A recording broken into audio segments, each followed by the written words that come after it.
Today's video is sponsored by Squarespace. Have you ever walked past two people and noticed that they kind of look similar and you're not really sure whether they're in a romantic relationship or they're actually just related to each other?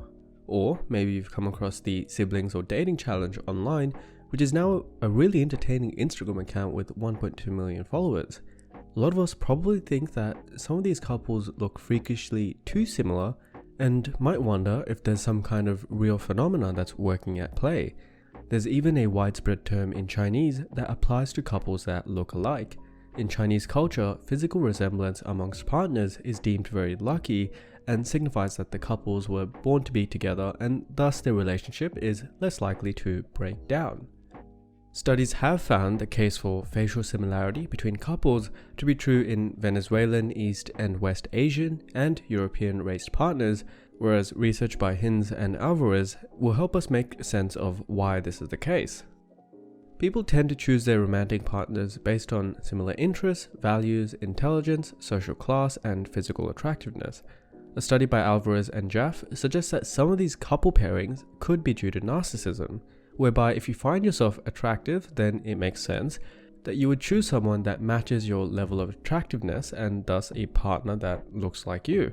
However, Hinz gives us another possible explanation that if a partner's face resembles your own and thus your family members, you will subconsciously trust this person more from the outset because their face is similar to the ones that you've been exposed to most frequently and the ones that you love and trust the most.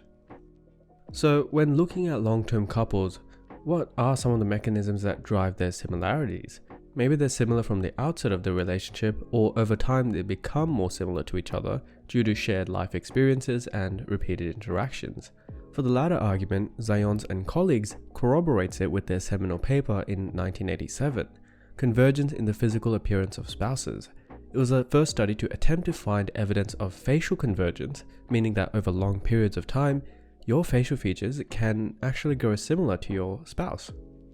Selecting romantic partners that are similar to you either physically or socially or at a level above chance is known as positive assortative mating. This is a concept I really do a deep dive in on the podcast over at Patreon, which I do suggest you take a listen to, where I discuss the research showing dating selections and partner choices from an evolutionary psychology perspective. On a tangent, these behavioral mechanisms can even come into play when people are choosing their pets. A possible hypothesis for this phenomenon by Hinz from the North Dakota State University is known as the repeated exposure explanation, which is that mere repeated exposure to a stimulus, such as human faces, will lead to a more positive attitude to it. For the majority of people, the faces that they have seen most frequently in their life will be their own, through mirror exposure or through photos, and perhaps even their family faces such as their parents, siblings, and extended family members. Therefore, you're going to develop a greater attraction for potential partners that are genetically unrelated yet similar facially to you. Another possible explanation for why some couples do look alike or like siblings is known as the matching hypothesis, which suggests that when making dating and mating choices, individuals choose those who match themselves in terms of desirable social and physical qualities. So if you consider yourself to be, like an 8 out of 10 in terms of looks, then you're going to want a partner that also matches that. And out of all the possible subset of 8 out of 10s out there, you're going to choose the one that looks similar to you. So maybe it's just a combination of both of these theories. By following this theory, we're not going for the most attractive person in the room. This type of compromise is essential in order to avoid rejection. Pursuing someone that's out of your league has a lesser chance of success than someone in the same league as you. Realistically, however, people probably do not consciously set out to find a partner that resembles themselves, but they develop a subconscious narcissism through repeated exposure of their own faces, their family, and other genetically similar ones.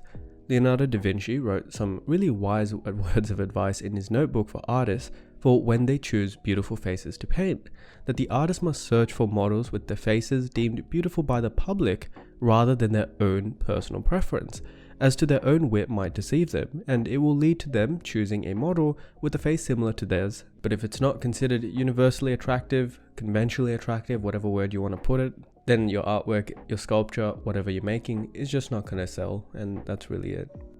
Returning back to Zayons and colleagues' 1987 study, They found that the faces of married couples were not similar from the beginning of their relationship, but actually became more similar over time.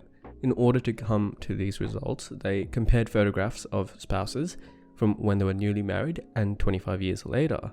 Their hypothesis was that long-term couples coexisted in the same environments for significant periods of time. During their marriage, couples eat the same, mimic each other's emotional expressions, and are exposed to the same climate.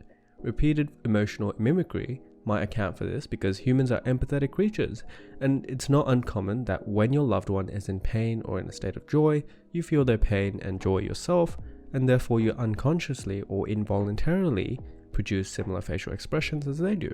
For instance, if two partners smile a lot and make each other smile, then over time they might co-develop similar smile lines and other wrinkle patterns. In terms of diet, most couples tend to share common diets, and over time eating the same foods with similar fat contents can lead to similar levels of fatty tissue in the face. So if you have a certain lifestyle set out for yourself, then it's important that you choose your partners and your friends correctly. There is a caveat, however. Zayon et al.'s study lacks empirical support. Firstly, the study had a sample size of 12 European married heterosexual couples, which nowadays would be deemed as an unacceptably small sample size. Also, the findings have never really been exactly replicated for a number of reasons. One of them is the replication crisis in psychology. Another is just the nature of the study. I suppose people just moved on to more interesting theories or other ideas. T. McCorn and Kaczynski from Stanford University performed a larger scale follow-up with 517 white married heterosexual couples. They got two sets of photos for each couple, one 2 years after the wedding and another from 20 to 69 years later after the wedding.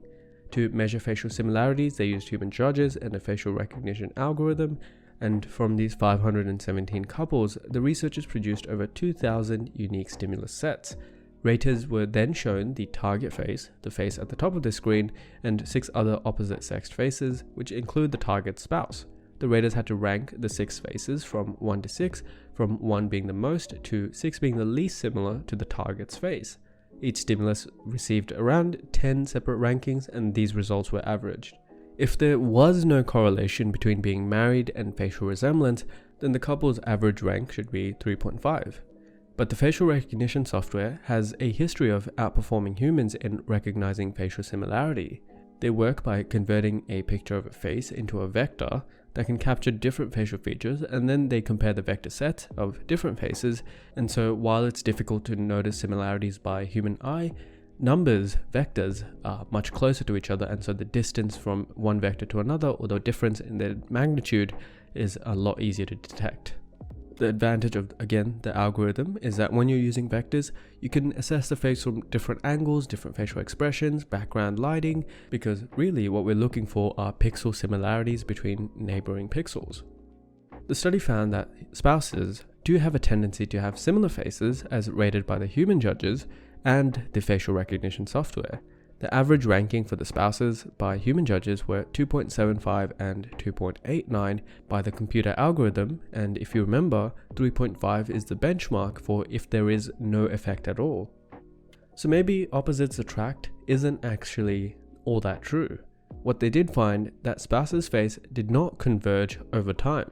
So in fact, human judges found that married couples became less similar if they were married for longer.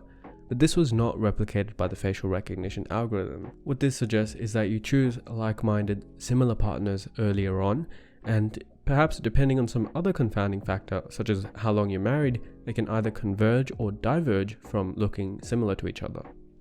These results are somewhat contradictory to one another from Zayon's paper, which suggests that there is some kind of convergence, to this paper, which suggests that there isn't convergence, but there is similarity, which is different in that you choose your partner earlier on to be similar to you, but that doesn't necessarily mean that they're going to become more similar or dissimilar to you over time.